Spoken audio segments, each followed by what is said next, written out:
Hi ಎಲ್ರಿಗೂ ನಮಸ್ಕಾರ. ಇವತ್ತಿನ ವಿಡಿಯೋನಲ್ಲಿ ಮೂಲಂಗಿ ಚಟ್ನಿ ಮಾಡೋದು ಹೇಗೆ ಅನ್ನೋದನ್ನ ತೋರಿಸ್ಕೊಡ್ತಾ ಇದ್ದೀನಿ. ಅದಕ್ಕೂ ಮುಂಚೆ ನೀವು ಯಾರಾದರೂ ಹೊಸಬ್ರು ನನ್ನ ಚಾನಲ್ನ ಸಬ್ಸ್ಕ್ರೈಬ್ ಮಾಡದೆ ನೋಡ್ತಾ ಇದ್ರೆ ದಯವಿಟ್ಟು ನನ್ನ ಚಾನಲ್ನ ಸಬ್ಸ್ಕ್ರೈಬ್ ಮಾಡ್ಕೊಳ್ಳಿ. ಹಾಗೆ ಪಕ್ಕದಲ್ಲಿ ಕಾಣುವ ಬೆಲ್ ಐಕನ್ನ ಪ್ರೆಸ್ ಮಾಡೋದನ್ನ ಮರಿಬೇಡಿ. ಅದ್ರ ಜೊತೆಗೆ ನೀವು ನನ್ನನ್ನ ಫೇಸ್ಬುಕ್, ಇನ್ಸ್ಟಾಗ್ರಾಮ್ ಅಲ್ಲಿ ಕೂಡ ಫಾಲೋ ಅಪ್ ಮಾಡಬಹುದು. ಎಲ್ಲಾದ್ರದ್ದು ಡೀಟೇಲ್ಸ್ ಡಿಸ್ಕ್ರಿಪ್ಷನ್ ಚೆಕ್ ಮಾಡೋದನ್ನ ಮರಿಬೇಡಿ. ರುಚಿಕರವಾದ ಮೂಲಂಗಿ ಚಟ್ನಿ ಮಾಡ್ಲಿಕ್ಕೆ ಏನೆಲ್ಲ ಸಾಮಗ್ರಿಗಳು ಬೇಕು ಅನ್ನೋದನ್ನ ನೋಡ್ಕೊಳ್ಳೋಣ ಬನ್ನಿ. ಮೊದಲು ಮೂಲಂಗಿ ಪೇಸ್ಟ್ ಮಾಡ್ಲಿಕ್ಕೆ ಏನೆಲ್ಲ ಸಾಮಗ್ರಿಗಳು ಬೇಕು ಅನ್ನೋದನ್ನ ನೋಡ್ಕೊಳ್ಳೋಣ ಬನ್ನಿ. 10 ಟೇಬಲ್ ಸ್ಪೂನ್ ಅಡಿಗೆ ಎಣ್ಣೆ, 1 ಟೇಬಲ್ ಸ್ಪೂನ್ ಜೀರಿಗೆ, 1 ಟೇಬಲ್ ಸ್ಪೂನ್ ಉದ್ದಿನಕಾಳು, 1 ಟೇಬಲ್ ಸ್ಪೂನ್ ಕಡಲೆಪಪ್ಪು, 1 ಟೇಬಲ್ ಸ್ಪೂನ್ ತೆಂಗಿನಕಾಯಿ ತುರಿ, 2 ಸಣ್ಣಗೆ ಹಚ್ಚಿದ ಮೂಲಂಗಿ, 1 ಈರುಳ್ಳಿ, 1 ಬೆಳ್ಳುಳ್ಳಿ, 5 ರಿಂದ 6 ಹಸಿರು ಮೆಣಸಿನಕಾಯಿ, 1 ಟೇಬಲ್ ಸ್ಪೂನ್ ಕಡಲೆಬೇಳೆ, 1 ಟೊಮೆಟೊ, ಸ್ವಲ್ಪ ಕರಿಬೇವು, 1 ಟೇಬಲ್ ಸ್ಪೂನ್ ಹುಣಸೆ ಹಣ್ಣು. ಮೂಲಂಗಿ ಚಟ್ನಿ ಮಾಡಲಿಕ್ಕೆ ಒಗ್ಗರಣೆಗೆ ಏನೆಲ್ಲ ಸಾಮಗ್ರಿಗಳು ಬೇಕು ಅನ್ನೋದನ್ನ ನೋಡ್ಕೊಳ್ಳೋಣ. 1 ಟೇಬಲ್ ಸ್ಪೂನ್ ಅಡಿಗೆ ಎಣ್ಣೆ, ಅರ್ಧ ಟೇಬಲ್ ಸ್ಪೂನ್ ಸಾಸಿವೆ, 2 ಒಣ ಮೆಣಸಿನಕಾಯಿ, 8 ಹೆಸಳು ಬೆಳ್ಳುಳ್ಳಿ, ರುಚಿಗೆ ತಕ್ಕಷ್ಟು ಉಪ್ಪು. ಎಸ್ ಫ್ರೆಂಡ್ಸ್, ಮೂಲಂಗಿ ಚಟ್ನಿ ಮಾಡುವ ವಿಧಾನ ನೋಡ್ಕೊಳ್ಳೋಣ ಬನ್ನಿ. ಒಂದು ಕಡಾಯಿನಲ್ಲಿ 10 ಟೇಬಲ್ ಸ್ಪೂನ್ ಅಡುಗೆ ಎಣ್ಣೆ ಹಾಕಿಕೊಂಡು ಕಾಯಲಿಕ್ಕೆ ಬಿಡಬೇಕು.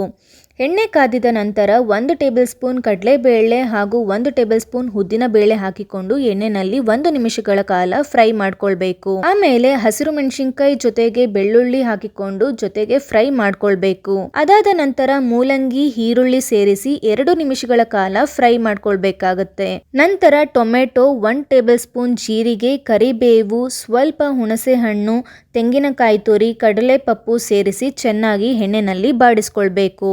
ನಂತರ ಎಲ್ಲ ಸಾಮಗ್ರಿಗಳು ಗೋಲ್ಡನ್ ಬ್ರೌನಿಶ್ ಕಲರ್ ಆಗಿ ಟರ್ನ್ ಆದ್ಮೇಲೆ 1 ಟೇಬಲ್ ಸ್ಪೂನ್ ದಪ್ಪ ಉಪ್ಪು ಸೇರಿಸಿ ಚೆನ್ನಾಗಿ ಮಿಕ್ಸ್ ಮಾಡ್ಕೊಳ್ಬೇಕಾಗತ್ತೆ. ನಂತರ ಒಂದು ಪ್ಲೇಟ್ಗೆ ಎಣ್ಣೆನಲ್ಲಿ ಬಾಡಿಸ್ಕೊಂಡ ಎಲ್ಲಾ ಸಾಮಗ್ರಿಗಳನ್ನು ಶಿಫ್ಟ್ ಮಾಡ್ಕೊಳ್ಬೇಕಾಗತ್ತೆ. ಸ್ವಲ್ಪ ಬಿಸಿ ಆರ್ಲಿಕ್ಕೆ ಬಿಡಬೇಕಾಗತ್ತೆ. ಈ ಎಲ್ಲಾ ಇಂಗ್ರೀಡಿಯೆಂಟ್ಸ್ ಕೂಲ್ ಆದ್ಮೇಲೆ ಒಂದು ಮಿಕ್ಸಿ ಜಾರ್ ನಲ್ಲಿ ಈ ಎಲ್ಲಾ ಇಂಗ್ರೀಡಿಯೆಂಟ್ಸ್ ನ ಹಾಕೊಂಡು ಗ್ರೈಂಡ್ ಮಾಡ್ಕೊಳ್ಬೇಕಾಗತ್ತೆ.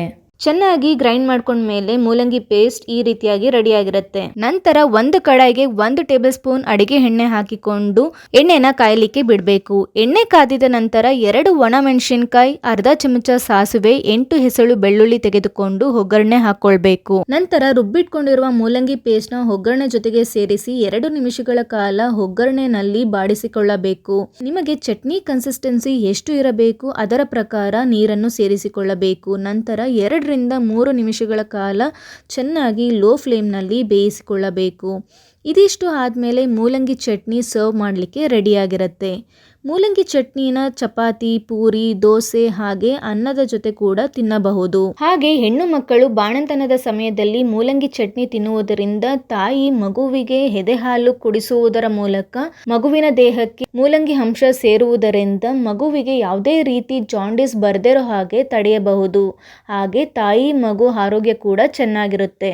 ಎಸ್ ಫ್ರೆಂಡ್ಸ್, ಈ ಒಂದು ಮೂಲಂಗಿ ಚಟ್ನಿ ರೆಸಿಪಿ ನಿಮ್ಮೆಲ್ಲರಿಗೂ ಇಷ್ಟ ಆಗಿದೆ ಅಂತ ಭಾವಿಸಿದ್ದೀನಿ. ಇಷ್ಟ ಆಗಿದ್ರೆ ಒಂದು ಲೈಕ್ ಹಾಗೆ ಒಂದು ಕಮೆಂಟ್ ಮಾಡೋದ್ರ ಮೂಲಕ ನಿಮ್ಮ ಅನಿಸಿಕೆ, ಅಭಿಪ್ರಾಯಗಳನ್ನ ತಿಳಿಸಬಹುದು. ಹಾಗೆ ನೀವು ಯಾರಾದ್ರೂ ಹೊಸಬ್ರು ನನ್ನ ಚಾನಲ್ನ ಸಬ್ಸ್ಕ್ರೈಬ್ ಮಾಡದೆ ನೋಡ್ತಾ ಇದ್ರೆ ದಯವಿಟ್ಟು ನನ್ನ ಚಾನಲ್ನ ಸಬ್ಸ್ಕ್ರೈಬ್ ಮಾಡ್ಕೊಳ್ಳಿ. ಹಾಗೆ ಪಕ್ಕದಲ್ಲಿ ಕಾಣುವ ಬೆಲ್ ಐಕನ್ನ ಪ್ರೆಸ್ ಮಾಡೋದನ್ನ ಮರಿಬೇಡಿ ಅಂತ ಹೇಳ್ತಾ ಇವತ್ತಿನ ವಿಡಿಯೋನ ಹೆಂಡ್ ಅಪ್ ಮಾಡ್ತಾ ಇದ್ದೀನಿ. ನೆಕ್ಸ್ಟ್ ವಿಡಿಯೋನಲ್ಲಿ ಸಿಗ್ತೀನಿ. Until then bye bye, take care.